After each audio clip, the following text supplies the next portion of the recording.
Praia costuma ser sinônimo de sol, descanso e tranquilidade, mas tem dia em que as coisas saem do controle. Pelo mundo, celulares e sistemas de segurança já flagraram aparições inesperadas, atitudes bizarras e situações inacreditáveis. Vídeos que te fazem pausar, olhar de novo e pensar como isso aconteceu. E é exatamente isso que você vai ver aqui hoje. Então já deixa seu like, clica embaixo no botão de se inscrever e bora lá! No começo de maio desse ano, um passeio na praia de Copacabana virou um baita susto. Um turista britânico ficou preso por mais de 3 horas dentro de um buraco na areia, que ele mesmo ajudou a cavar. A cena aconteceu na zona sul do Rio e foi registrada pelo roteirista brasileiro Alan Smith, que acompanhou tudo de perto. Segundo Alan, o grupo tinha 6 turistas, mas só 3 entraram na brincadeira. No início parecia algo inofensivo. Eles cavavam com as mãos, riam, chamavam a atenção de quem passava, nada fora do normal. Em certo momento, alguém emprestou uma pá e o buraco começou a ficar fundo demais. A virada veio quando um dos britânicos resolveu pular lá dentro. Em poucos segundos deu ruim. A areia das laterais cedeu, caiu em cima dele e o rapaz ficou preso, com apenas parte do tronco e a cabeça para fora.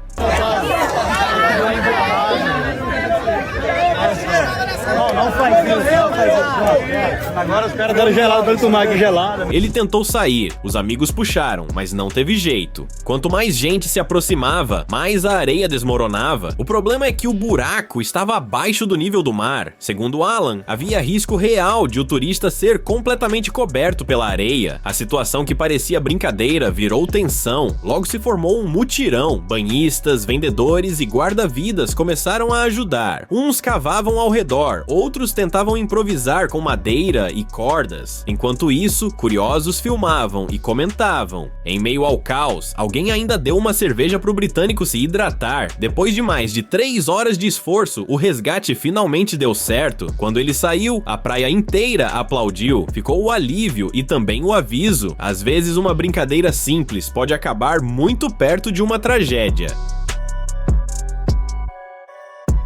Em uma tarde em uma praia da Flórida, 2 jovens russas chamaram atenção por um motivo simples e proibido por lei. Elas estavam bebendo álcool em plena areia. Um policial que fazia patrulha percebeu a situação e se aproximou de forma tranquila, avisando que esse tipo de bebida não é permitido em praias públicas no estado. As 2 ficaram visivelmente nervosas, pediram desculpas e aceitaram jogar as bebidas fora. Até aí parecia que tudo terminaria ali, mas o clima mudou quando o policial pediu os documentos. Uma delas entregou uma carteira de motorista que não batia com as informações do sistema. O número, quando verificado, aparecia ligado a uma senhora de idade avançada, com foto totalmente diferente. That's like a 80-year-old lady. Okay. That's not an 80-year-old lady. I have her picture pulled up. The driver's license number that's on that. It's a fake ID. She's like 24. Okay, well your friend has a terrible fake ID. O policial insistiu nas perguntas, tentando entender quem ela realmente era. Aos poucos, a jovem começou a se enrolar. Primeiro falou que morava em um estado, depois disse outro. Em seguida, acabou admitindo que tinha apenas 18 anos. Ou seja, além de estar bebendo onde não podia, também não tinha idade legal para isso, pois nos Estados Unidos só é permitido beber a partir dos 21 anos. O documento apresentado não era dela, mesmo dizendo que pertencia a uma amiga. O fato de ter usado aquela identificação já era suficiente para complicar a situação. O policial explicou que algumas coisas ele podia resolver com uma advertência, outras não. No fim, ela acabou sendo levada para a delegacia por posse e uso de identificação falsa. Tudo começa com uma cena estranha na praia. Uma mulher estava sozinha, em pé, encostada em um coqueiro, quando um homem se aproxima, puxando conversa. Sem rodeios, ele pergunta se ela gostaria de ganhar R$100. Ela estranha, questiona o motivo, mas ele diz que não importa o porquê. Joga o dinheiro no chão e pede para ela ir buscar. Ela pega. Logo depois, ele repete a ação, mais R$100. Desta vez, comenta que ela foi mais rápida, que aprendeu a ir atrás do dinheiro. A conversa passa a virar uma uma espécie de aula improvisada sobre ambição, objetivos e dinheiro fácil. Ele começa a provocar, dizendo que ela parece alguém que gosta de ganhar dinheiro. O tom muda quando ele começa a fazer perguntas pessoais, quer saber com o que ela trabalha, se é sustentada pelos pais, quanto ganha por mês. Ela explica que trabalha com redes sociais e divulgação. A partir daí, ele diz que trabalha com pessoas bonitas e que gosta de pagar por isso. Até esse momento, ele já entregou R$300. Em seguida, surge a proposta. Primeiro, fotos. Vamos dizer, um pouco mais picantes. Depois, valores maiores. Ele fala em 1.000, ela recusa, diz que é conhecida e não quer se expor. O homem insiste, pergunta sobre o relacionamento dela, tenta desvalorizar o que ela ganha e transforma tudo em uma negociação desconfortável. E você adora tirar foto? Pronto, agora você encontrou um cara que adora tirar fotos. E eu pago pra isso. Você é fotógrafo? 2.500 e depois para R$5.000. Ele sugere esconder o rosto nas fotos e mostrar apenas o corpo, manter segredo. A pressão aumenta, junto com as insinuações. No fim, o episódio escancara algo simples. Dinheiro pode ser usado como armadilha. E nem toda proposta é inocente, mesmo quando vem disfarçada de elogio ou oportunidade. Em uma praia da Flórida, uma cena que começou como passatempo de verão acabou saindo totalmente do controle e virou assunto nas redes sociais. Um homem, cujo nome não foi divulgado, decidiu cavar uma espécie de vala na areia para ligar um canal diretamente ao mar. Nas imagens, ele aparece animado, cavando com força enquanto a água começa a escorrer de forma leve. Ao redor, dezenas de pessoas se aproximam, filmam, observam e até entram na água. Por alguns minutos, parece só mais uma brincadeira curiosa de praia, daquelas que chamam atenção pelo improviso, só que a coisa muda rápido. Conforme a vala fica mais profunda, o fluxo de água aumenta de forma intensa. O que era um filete tranquilo vira uma corrente forte, com ondas batendo e arrastando areia. Em pouco tempo, a passagem aberta pelo homem se transforma em uma enxurrada descontrolada.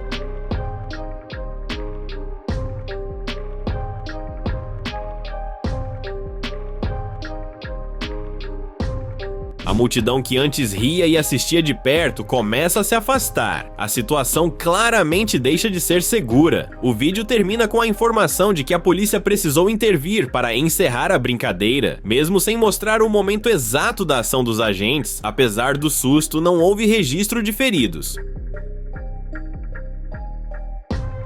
A praia de Myrtle Beach, em 2 de agosto de 2020, acabou se transformando no centro de um caso polêmico sobre liberdade individual. Samantha Panda, uma artista aérea profissional, estava na praia com a cunhada Kendall Lee quando tudo saiu do controle por causa do biquíni que elas usavam. Uma mulher que estava no local ligou para a polícia reclamando das roupas das duas. Pouco depois, os policiais Zach Raff e Kyle Dick chegaram dizendo que as vestimentas poderiam violar o Código Municipal de Nudez Pública. Samantha ficou confusa e afirmou que usava aquele tipo de biquíni sempre que ia à praia, sem nada ilegal ou sugestivo.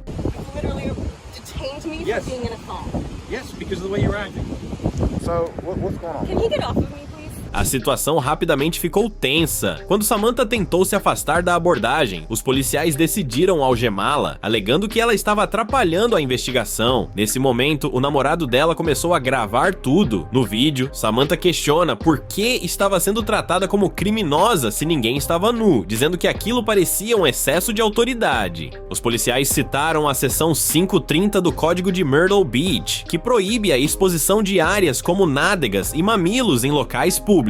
O problema é que a lei não deixa claro o que exatamente é considerado um biquíni tipo fio dental, nem qual seria o limite aceitável de exposição, o que gerou ainda mais confusão durante a conversa. No fim, Samantha e Kendall foram liberadas sem multa ou prisão. Mesmo assim, o caso já tinha repercutido. Samantha publicou o vídeo nas redes sociais e ele viralizou, ficando a reflexão: até onde o Estado pode interferir na forma como alguém se veste em uma praia? Exibida no fim dos anos 80, a reportagem Pobres Vão à Praia entrou para a história da TV brasileira. A proposta era acompanhar moradores dos subúrbios do Rio tentando ir para as praias na Zona Sul, região mais nobre, nos fins de semana. O que parecia banal, logo se transformava em perrengue. A jornada começava cedo, nas estações de trem e terminais de ônibus. Para muitos, eram 2 ou 3 conduções, mais de 1 hora de viagem e filas enormes. Os veículos saíam lotados, com empurra-empurra, gente pendurada nas portas e até passageiros entrando pelas janelas quando o ônibus parava no sinal. No caminho surgiam outros problemas: furtos, confusão, fiscalização rígida e situações de risco constantes. Um dos relatos mais graves mostrava um passageiro morto ao reagir a um assalto dentro do ônibus. Mesmo assim, a maioria seguia firme, porque o objetivo era claro: chegar ao mar. Ao desembarcar, a recepção nem sempre era amigável. A reportagem escancarava o preconceito de frequentadores da Zona Sul, que reclamavam da presença dos moradores dos subúrbios, criticando o comportamento, a comida levada para a areia e até a forma de ocupar a praia. Falas duras deixavam evidente como o lazer também era separado por classe social. Não sou contra pobre nem nada. Agora eu venho pra Praia do PP porque eu tô aqui, eu tô junto dos meus, pô. Cobrava entrada. Tem que cobrar entrada. Anos depois, em 2015, a matéria viralizou na internet e Angela Moss, que aparece na reportagem criticando essas pessoas mais simples, foi duramente criticada na internet e mais tarde afirmou em suas redes sociais não pensar mais daquela forma. Mesmo com todas as dificuldades, a praia ainda simbolizava alívio, diversão e um raro momento de descanso, independente da classe social. Era para ser apenas mais um dia comum de trabalho em Hallandale Beach, na Flórida, mas tudo mudou quando um homem começou a se afogar fora da área vigiada. O salva-vidas Tommy Lopes, de 21 anos, ouviu o alerta e saiu correndo pela areia, passando por dezenas de banhistas. Quando chegou até o nadador, a situação já era grave. O homem estava azul e mal conseguia reagir. Tommy não pensou 2 vezes e fez o resgate.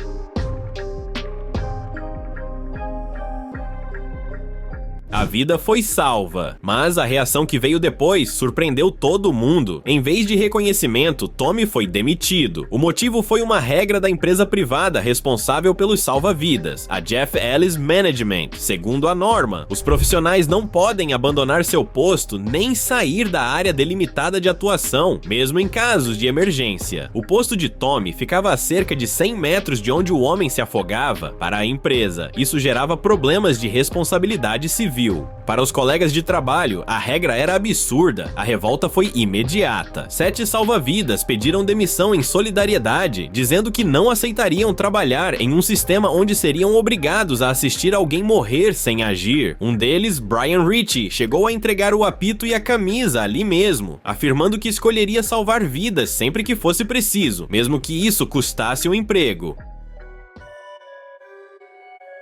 Um passeio tranquilo na praia terminou em choque quando uma mulher encontrou um bebê de 6 meses completamente sozinho dentro de uma barraca. A criança foi achada por uma banhista que percebeu que o bebê estava ali sem nenhum adulto por perto. Assustada com a situação, ela avisou funcionários do hotel próximo e ligou imediatamente para o 911. Segundo a polícia, os pais haviam deixado a filha sozinha enquanto caminhavam pela praia com os outros 3 filhos. O detalhe mais grave é o tempo. O bebê ficou desacompanhado das 11h10 até 12h06, quase 1 hora inteira. Não foi um mal-entendido nem troca de responsabilidade entre os pais. De acordo com os investigadores, o casal simplesmente se afastou, deixando o bebê dormindo sozinho na barraca.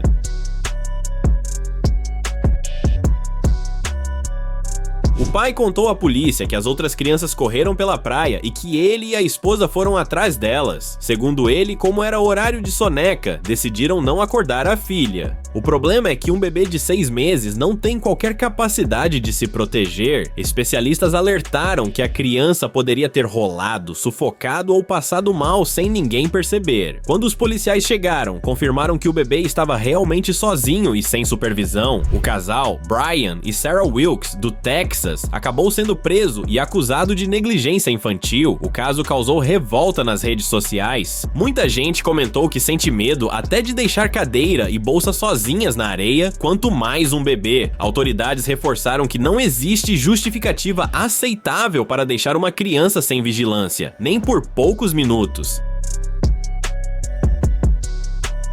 Durante uma gravação perto de Rarotonga, nas Ilhas Cook, no Pacífico Sul, uma pesquisadora estava em um barco próximo ao Recife quando o diretor pediu que ela entrasse na água para registrar mais imagens das baleias, algo que, para ela, era rotina depois de mais de 30 anos trabalhando no mar. Assim que entrou na água e começou a nadar devagar em direção a duas baleias, uma delas virou de frente e veio direto nela. O impacto quase aconteceu, ela levantou a mão instintivamente e acabou com a palma encostada na cabeça do animal, sendo empurrada para trás. Mesmo tentando se afastar, a baleia insistia em se aproximar, empurrando, levantando e até tentando colocá-la sob a nadadeira peitoral. As cracas afiadas chegaram a causar alguns cortes, e por vários minutos ela foi jogada de um lado para o outro, sem entender o que estava acontecendo. O motivo ficou claro de repente. Ao olhar para o lado, ela viu algo que gelou o sangue. Um enorme tubarão-tigre, descrito por ela como o maior que já tinha visto na vida, vinha nadando direto na direção dela.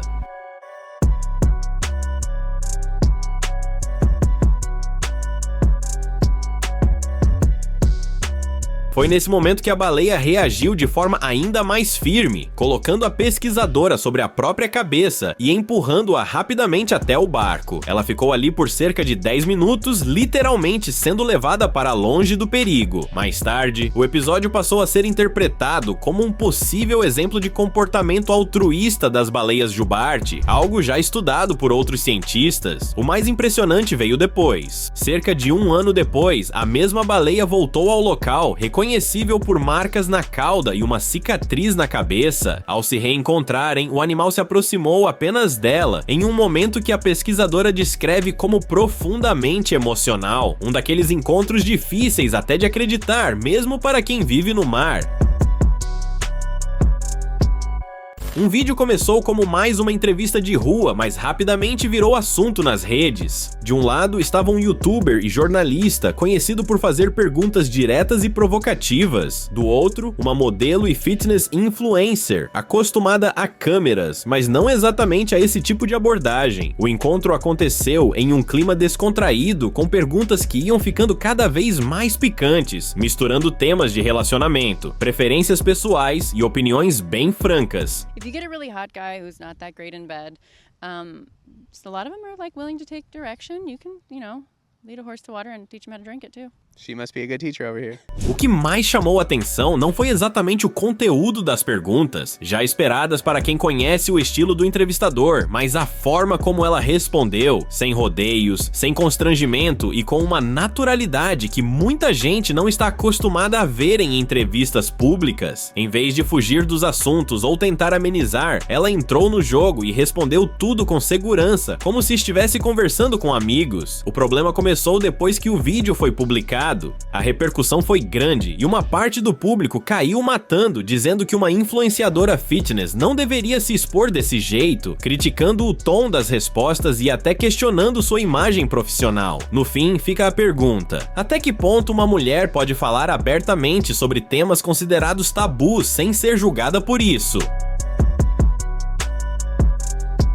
Uma cena impressionante mobilizou dezenas de pessoas no litoral da Argentina quando uma baleia jubarte gigante encalhou em uma praia turística. O caso aconteceu em Mar del Plata, cidade a cerca de 200 quilômetros ao sul de Buenos Aires, e exigiu uma operação longa e delicada para salvar o animal. Assim que a baleia foi avistada na areia, equipes de resgate, autoridades locais e voluntários se uniram. Ao todo, cerca de 30 pessoas trabalharam por quase 28 horas seguidas tentando devolver o animal ao mar. O tempo jogava contra, a baleia já estava ficando fraca e as ondas acabavam empurrando seu corpo ainda mais para a praia em vez de ajudar a retornar.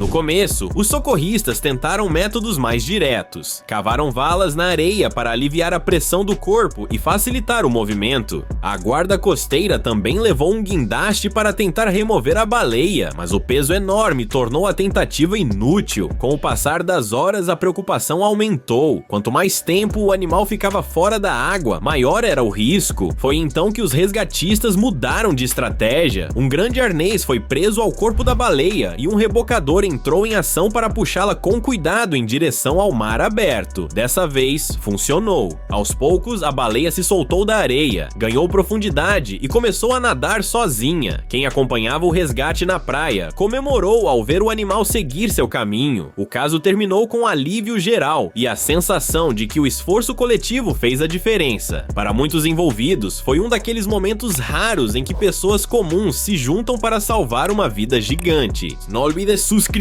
para ver mais vídeos como este.